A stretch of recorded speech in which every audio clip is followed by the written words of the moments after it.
Ramen is an easy, quick cooking meal perfect for those on the go or college students who are busy studying. There are several tricks you can do to ensure that the noodles. To make this household dish, you will need the following materials.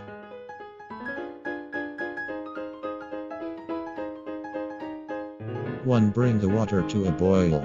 Pour 2 cups of water into a saucepan. Place the saucepan on the stove and bring the water to a boil over high heat. 2. Stir in the soup base. Tear open the seasoning packet that came with your ramen. Pour the contents into the boiling water and give it a stir. 3. Allow the broth to cook for 1 minute. This ensures that the powder dissolves completely and that the water is hot enough for the next step. 4. Add in the noodles. Gently press down on the noodles with a chopstick or a wooden spoon so that they sink into the water. You may have to hold them down for a little bit. Do not break the noodles in half or stir them. They will separate on their own. 5. Cook the noodles for about 2 minutes. Once they start to break apart, pull them out of the broth using a pair of chopsticks or tongs.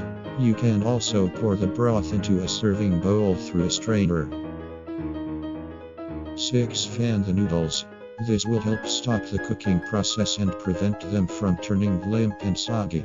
You can use a handheld fan, a little electric fan, or even a stiff piece of paper or a folder. 7. Add the noodles back to the broth. At this point, you can add some tasty toppings, such as an egg, meat, or vegetables. 8. Serve the ramen. Pour the ramen into a large, deep bowl.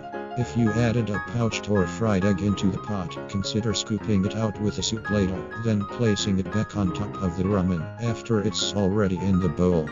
At this, add extra flavor with sauces and condiments. If the sauce or condiment is very salty, it might be a good idea to use less of the seasoning in the pack, and boom, you have got yourself a good tasting bowl of ramen noodles.